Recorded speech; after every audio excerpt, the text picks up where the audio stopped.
चंद बाबूजी महाराज भाग तीसरा वचन नंबर 25। आगरा 20 जून सन 1938।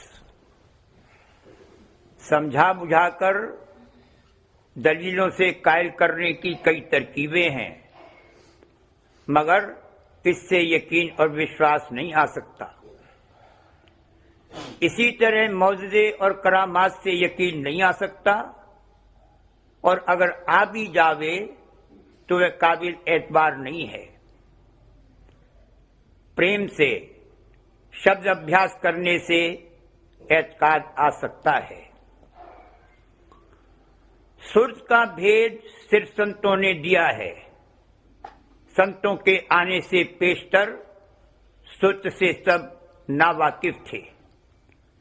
जब कुछ सुर्त बरामद हुई और बरामद होने का सामान पैदा हुआ और वक्त आया, तब संत यहां पधारे और सुर्त का भेद और पता दिया और शब्द दृढ़ाया। संतों ने कहा कि जिसको तुम आत्मा और परमात्मा मानते थे और जिसको रूह और खुदा और अपना माबूद गर्दाना था, उसके सिवाय कोई और चीज है जिसको सुर्त कहते हैं। शब्द सब जगह है और सब मजहबों में अपने अपने दर्जे का शब्द बताया है, मगर जिस शब्द का भेद संतों ने दिया है वह सबसे अलग और न्यारा है। वो सत्य पुरुष का सत्य शब्द है। उसका विश्वास और यकीन केवल सुर्त को हो सकता है। सुर्त उस शब्द की जात और जौहर है।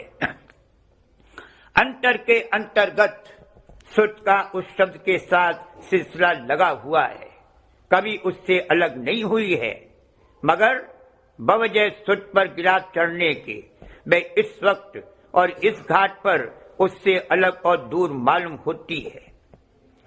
जब सुर्त बरामद हो और जागे तो उस शब्द के साथ उसका सिलसिला कायम हो सकता है और उसका ज्ञान हो सकता है। यह कायदा है कि जब तक किसी चीज से सिलसिला न कायम हो, उस चीज का ज्ञान नहीं हो सकता। और सिलसिला लगने के लिए ज्ञाता यानी ज्ञान करने वाले और गे यानी जिसका ज्ञान किया जाता है, दोनों में उन्स होना चाहिए।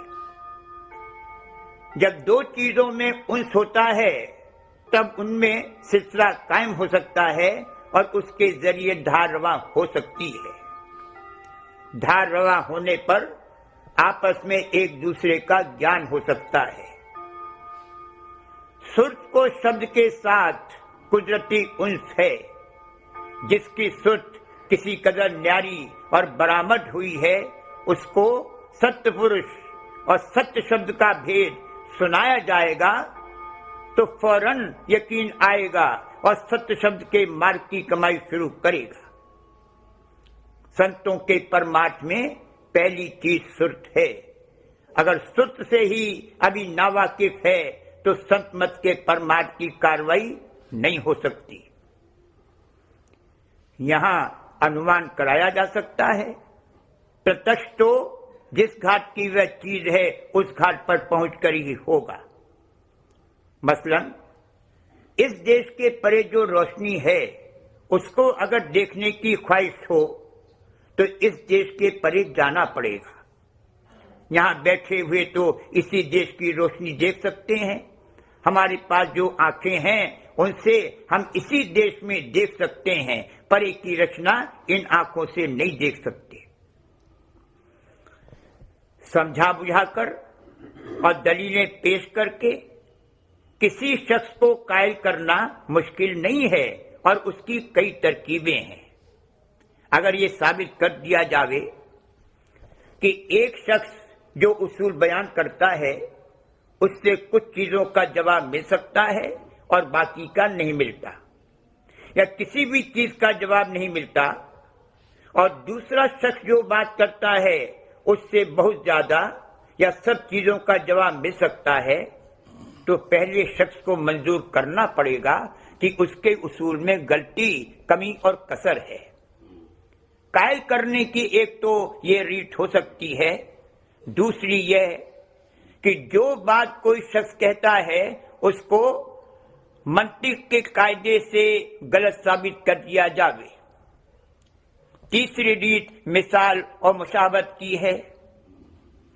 इन तरकीबों से किसी शख्स को कायल किया जा सकता है, मगर कायल हो जाना ख्वामख्वाह इस बात को नहीं जाहिर करता है कि उस शख्स को यकीन और एतबार आ गया और वह उस पर कार्रवाई करने को तैयार है।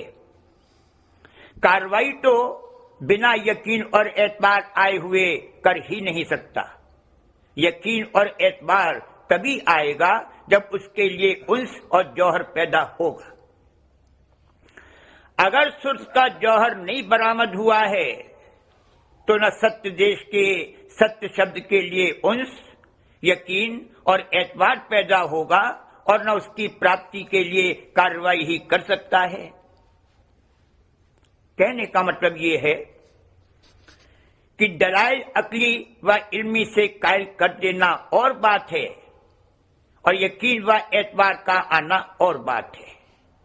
महज अकली और इल्मी तौर पर संत मत को समझकर परमार्थ की कार्रवाई नहीं कर सकता। संत मत के परमार्थ के लिए सुर्ख का अलग वजूद कायम होना चाहिए। लिखा है कि कबीर साहब ने ब्रह्मा को समझाया और उसको सत्पुरुष से मिलने का शौक भी हुआ, मगर काल ने बहका दिया। उसमें वो जौहर ही नहीं है जिससे वह सत्पुरुष के वजूद का यकीन और एतबार ला सके। तमाम त्रिलोकी में कोई नहीं था जिसको सत्यपुरुष पर यकीन और विश्वास हो। काल को सत्यपुरुष की खबर थी, मगर इस भेद को उसने छिपा कर रखा, किसी पर जाहिर नहीं किया।